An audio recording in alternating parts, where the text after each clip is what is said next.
Cog hold a special place in many Australians' hearts as prog rock geniuses that never received the recognition they truly deserved outside of their home country. Cog are Aussie prog rock royalty and the best prog rock band to come out of Australia, despite only releasing a couple EPs and 2 full-length albums. How did Cog get their start, and why are they so popular amongst prog fans after all these years? Stay a while as I take you through the rise of Cog. Lucius Borich, son of blues guitarist Kevin Borich, met Flynn Gower and became friends at Bondi High School in the late 1980s, sharing a love of music and jamming, with Lucius playing drums and Flynn playing guitar. After their studies concluded, Lucius would go on to form a band called Juice, and Flynn would go on to form a band called The Hanging Tree, which were quite popular with the Sydney locals. Juice released their debut album in 1994, titled Wine of Life, with Lucius leaving soon after to join Flynn in The Hanging Tree. After The Hanging Tree released their self-titled debut album, Lucius left the band and the country to travel to the United States to pursue his drumming career as a session drummer, picking up experience in multiple genres, including writing some tunes on the guitar. Flynn reached out to Lucius circa 1988 as he wanted to form another band. The two would eventually form Cog. Lucius had convinced Flynn to form the band in the United States, which led Flynn to selling all of his gear, while Lucius changed his mind, returning home to find a disappointed Flynn.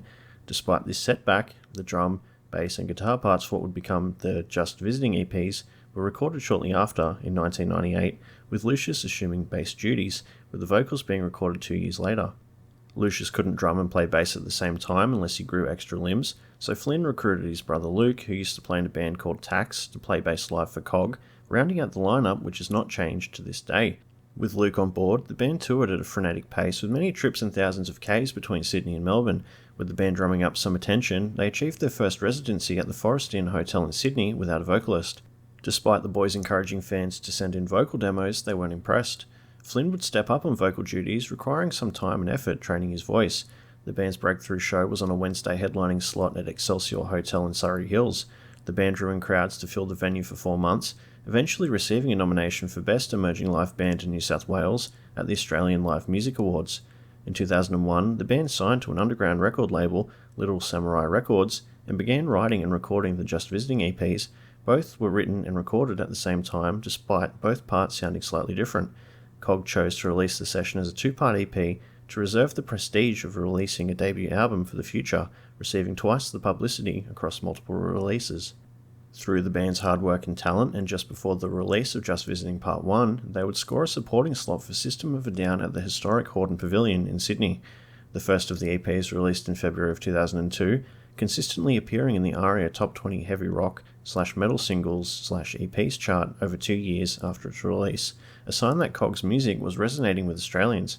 In July of the same year, the song Bondi was added to Andrew Hogue's show on Triple J. The second half of the EP is released in October of 2002, and just like the first EP, it would remain in the ARIA charts for a further 2 years after its release. The band toured extensively in support of the 2 EPs, including a slot at the Big Day Out Festival in 2003. During this time, Cog recorded a cover of Open Up, a single released in 1993 by Left Field featuring John Lydon. This song had been a crowd favourite for the previous year for the band.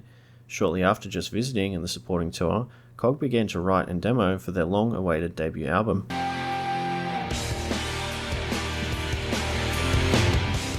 While a majority of the tracks for the new album had already been demoed by the second half of 2003, with some songs first performed live as far back as May of 2002, Cog didn't have the finances needed to record their album as they desired. However, after months of not being able to solve this problem, Cog was signed by Aloha Management, with the company already looking after She Had and Killing Heidi, and subsequently Paul Krieg's label Different Music. During the tail end of 2004, Cog laid down the tracks for their debut LP at Radio Star Studios in a small town called Weed in California, with well-known producer Sylvia Massey responsible for the likes of System of a Down and Tool between September and October. With the recording now complete, Cog performed a short tour of the east coast of the United States, including the inaugural Pyramid Rock Festival. The name of the debut album, titled The New Normal, was formulated in the wake of the September 11 attacks, with Flynn explaining that the name was derived from a social commentator in the United States that was describing what people once considered normal in terms of lifestyle. Things had changed quite drastically in a short period of time following the attacks. These commentators were calling the kind of social and political environment in which we now lived the new normal. The first single, Real Life, released as a radio single in February of 2005. However, the first public release was as a demo in late 2003, as part of Big Day Out's 2004 compilation.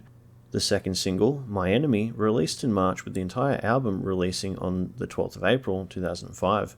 The New Normal landed at number 19 on the ARIA charts and a number 1 debut in the Australian Independent Recordings album charts. The New Normal also scored a nomination at the 2005 Triple J Awards. Lyrically and thematically, the album focuses heavily on government corruption, control, and New World globalization. The band collectively and individually have always been fairly political, with the album in particular highlighting this. Flynn describes the lyrics as recurring ideas of anger, alienation, isolation, dissension, disillusionment, and disempowerment, as well as the feeling of exclusion from the decision-making process on both the local and national level. Flynn goes on to state that the album conveys universal themes that would express the feelings of Australians and people across the world who feel they need to take the power back. The album artwork contains megaphones which appear at protests, bricks, lit torches, gas masks, and Molotov cocktails. Musically, the album is a gut punch of hard-hitting, no-frills prog rock. This is one of those albums that deserves a spin as you head off on a summer road trip, keeping an eye on the speedo, ensuring you don't get too carried away. While there isn't a bad or out-of-place track on the album, The Spine is an all-timer, starting off with what could be described as a passage from a book, gradually building for most of the 7-minute runtime before exploding into overload, as the lyrics so aptly put it. The album finishes with 2 10-minute prog rock epics in The Doors and Naming the Elephant, with the latter lyrically capturing pretty much perfectly the modern-day drudgery of simply existing as a slave to make money and consume, because this is the new normal after all. Critics were generally positive of the album, but the entire album resonated with fans full stop. Every time I've seen the band live, everyone knows all the lyrics to all the songs. One particular time Flynn was ill and having trouble with vocals. There was no need for him to try at all, because we couldn't hear him over the crowd singing anyway. With the release of the album, the band headlined a full Australian tour in April and May of 2005 with supports from the Mighty Carnival and In the Grey. During July, Cog supported Hiatus on a tour of New Zealand. For the latter half of 2005, the boys toured Australia again with supports from The Fumes, Grand Fatal, and Jacob. They finished the year with festival slots at Homebake and the Pyramid Rock Festival and Big Day Out. In 2006, Cog supported Aussie rock titans Grinspoon at the Adelaide race event Clipsal 500 and appeared at the Rocket Festival in Perth on the 19th of March with Silverchair, Grinspoon, and Shehad amongst others. During March and April of 2006, the band toured the country again in support of the final radio single from The New Normal, Resonate. On the 9th of January in 2007, Cog began to write and record tracks for what would be their second and final album at Weed, California, once again with Sylvia Massey producing. The band took a break from recording in June of the same year, mostly due to a record label takeover during production, taking 8 months. The band flew back to Australia for the Boomerang Tour for several shows. The short tour run included Fremantle, Brisbane, Melbourne, and Sydney, where multiple new songs were premiered, including Bird of Feather and What If. Cog toured Australia more extensively in November of 2007 in support of What If, the first single from the new album released on the 3rd of November 2007.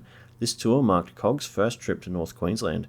Bird of Feather, the second and final single from the second LP, released on the 15th of March 2008, with the album releasing 1 month after, in April, exactly 3 years after the first album. The album landed at number 2 on the ARIA charts, the band's highest charting album to date, receiving positive reviews from critics who noticed the band expanding their sound, with some songs taking a much softer approach with acoustic guitar work and more emotional lyrics. The album also achieved a gold certification, shifting more than 35,000 copies. Commenting on the whole ordeal of writing and recording for the second album, Lucius said, "Sometimes you have to struggle through in order to come up with the goods musically, otherwise it's not going to have any validity or longevity." The title, Sharing Space, was inspired by the town of Weed, California, and its inhabitants. Lucius was quoted as saying, "Living and hanging around some of the awesome people we befriended in Weed, instead of saying, 'see you later' or 'good to see you,' the phrase they would use instead was, 'it's been great sharing space with you.' To me, those simple words made the experience seem a lot more important, and I took it back to the band and said, let's call one of the songs Sharing Space. The boys liked it so much, they said, how about we call the entire album Sharing Space? Flynn mentions the band had made a conscious decision to produce something very different from our previous albums and avoid releasing a New Normal Part 2, given the 3-year gap between albums. To accommodate this shift in approach, Flynn made a deliberate attempt to alter the band's approach to writing the album in that, this time we really tried to nail things. We tried to be as articulate and clear as we could in an effort to get to the heart of the songs, as opposed to the previous effort which he described as more impressionistic or abstract. Reflecting on the major themes and topics of the album, Lucius identified research into 9/11 and occult and political subjects as information that just needed to get out. This is incredibly evident in songs such as Are You Interested, with lyrics referencing the Illuminati with eyes in the pyramid, and sun gods and obelisks in bloodlines from Sirius. He went on to specify that sometimes you have to be literal and get to the guts of it, rather than be all airy-fairy and obtuse. Lucius described the sounds and themes as an attempt to create a freedom in Cog's sound, one that was not limited by what instruments or style we use. He went on to encapsulate the feel of the album as a real genuine heart-on-our-sleeves musical statement.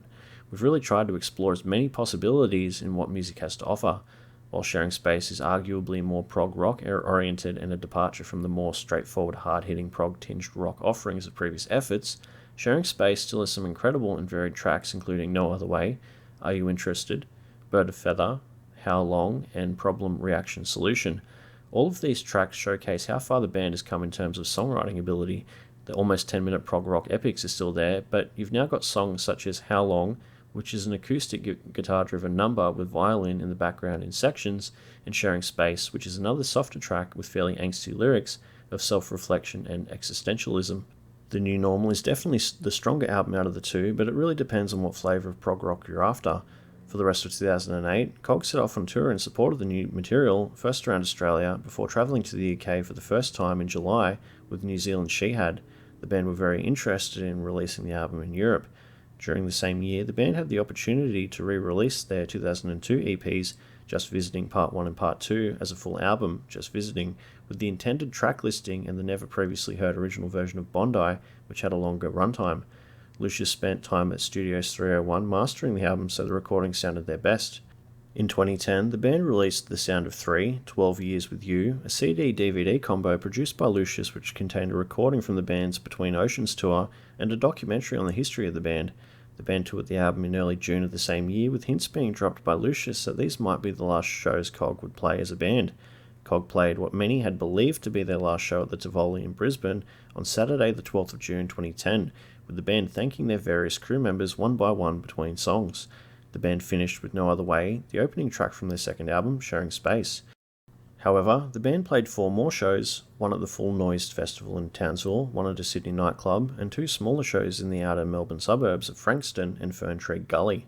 The band's Sydney show on 22nd December 2010 was Cog's last show until they would reform 6 years later.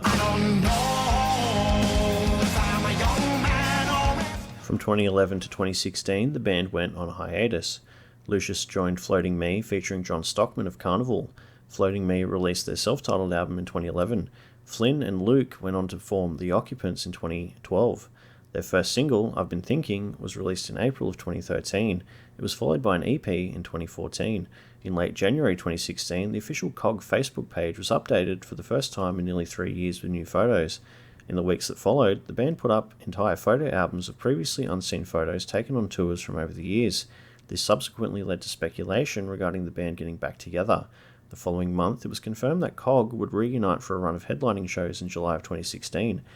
I was personally over the moon, as I'd really started getting into Cog while they were on hiatus and never thought they'd get back together. Throughout 2017, Cog had been working on writing and recording new material, posting regular updates to the band's Instagram account of the album's progress. The band's comeback single, The Middle, was released in 2018, making it their first new music in 10 years. One of the strongest comeback tunes I've ever heard. It instantly gave me classic Cog vibes, slowly building until it peaks with a massive breakdown. Cog released 2 more singles titled Altered States in 2018 and Drawn Together in 2019, with the latter being the focus of the upcoming 2019 Drawn Together tour, which is the first time I saw Cog live. In 2021, Cog caused controversy when Flynn shared posts of anti-vax rhetoric and conspiracy theories surrounding the pandemic on social media, while also publicly voicing his support for the anti-lockdown protests in New South Wales. This really should have been no surprise to fans of the band who had previously included lyrics and themes of conspiracies. Cog have been touring Australia on and off every so often, playing festival slots, including Monolith Festival, where I saw them for the second time, and touring in support of their remastered albums releasing on vinyl.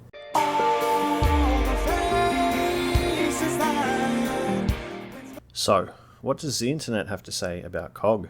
Over on YouTube, there are many fans still commenting, with users having the following to say. My friend made a very astute perception, which I think explains why I love this band and this song especially. The tempo changes are many, and like a lot of longer prog rock songs I've listened to that are, say, 17 minutes long, this boils it down into a sub 7-minute song with all of those succulent hooks that take you by surprise and keep the song super fresh. Mastercraft, Cog, I love you, keep rockin', this is delightful. Others comment that Cog is the most underrated Australian band and have an excellent drummer. I tend to agree with all of this, criminally underrated with exceptional talent. So I was introduced to Cog after the release of Sharing Space, with Bird of Feather being my first taste, receiving heavy radio play on Triple J, with my local JB Hi-Fi playing it multiple times as well. Flynn Gower's unique vocal style was unlike anything I'd ever heard before, with some heartfelt and genuine sounding lyric writing. Whilst I didn't immediately become a Cog fan, this song stuck with me for well over a decade later before finally giving the band a proper chance by listening to The New Normal while driving on a long car trip to visit my wife in hospital. I'm not really sure what made me give Cog a fair shake this time around in my mid to late 20s, but I'm glad I did. My 15-year-old self was clearly too young and musically immature to pick up what Cog were putting down at the time with their fairly unique flavour of prog rock.